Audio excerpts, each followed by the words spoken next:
தெரிவித்துக் கொள்கிறேன். யாம் அறிந்த மொழிகளிலே தமிழ் மொழி போல் இனிதாவது எங்கும் காணும் என்று பாரதியார் கூறுகின்றார். தமிழுக்கு அமுதென்று பேர், அந்த தமிழின்ப தமிழெங்கள் உயிருக்கு நேர் என்று பாரதிதாசன் பாடியுள்ளார். தமிழின் சிறப்பை போற்றி பாடியவர்கள் எண்ணிக்கை எண்ணில் அடங்கா. எத்தனையோ மொழிகள் உலகில் தோன்றியுள்ளன. கால வெள்ளத்தை கடக்க முடியாமல் எத்தனையோ மொழிகள் அழிந்து போய்விட்டன. உலகிலேயே பழமையான மொழி என பாராட்டப்படுபவை லத்தீன், கிரேக்கம், எபிரேயம், சீனம், சமஸ்கிருதம், தமிழ் ஆகிய 6 மொழிகள்தாம். அவற்றுள் லத்தீன், கிரேக்கம், எபிரேயம் இன்று இல்லை. அதேபோல் சமஸ்கிருதம் பேச்சு வழக்கில் குன்றிவிட்டது. மிஞ்சி இருப்பவை 2.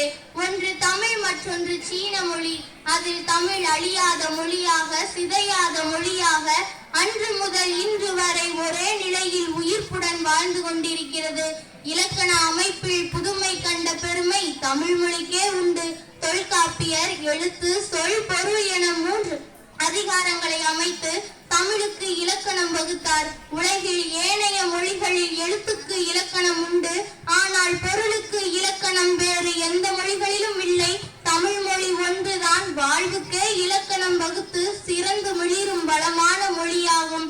மானிட வாழ்க்கையை அகம், புறம் என இருவகைப்படுத்தி இலக்கியங்களை கண்ட பெருமை தமிழ் மொழிக்கே உண்டு. வாழ்வுக்கே இலக்கணம் வகுத்த வண்டமிழ் மொழியில் பைந்தமிழர் வாழ்வை படம் பிடித்து காட்டும் இலக்கியங்களுக்கு குறைவில்லை. 10 பாட்டு, 8 தொகை, 14 கீழ்கணக்கு, 14 மேற்கணக்கு, 5 பெருங்காப்பியங்கள், 5 சிறுங்காப்பியங்கள் போன்றவை தமிழின் பெருமையை பறைசாற்றுகின்றன. எங்கள் வாழ்வும் எங்கள் வளமும் மங்காத தமிழ் என்று சங்கே முழங்கு என்று பாவேந்தர் பாரதிதாசர் குறிப்பிட்டது போன்று தமிழ் என்றும் மங்காது.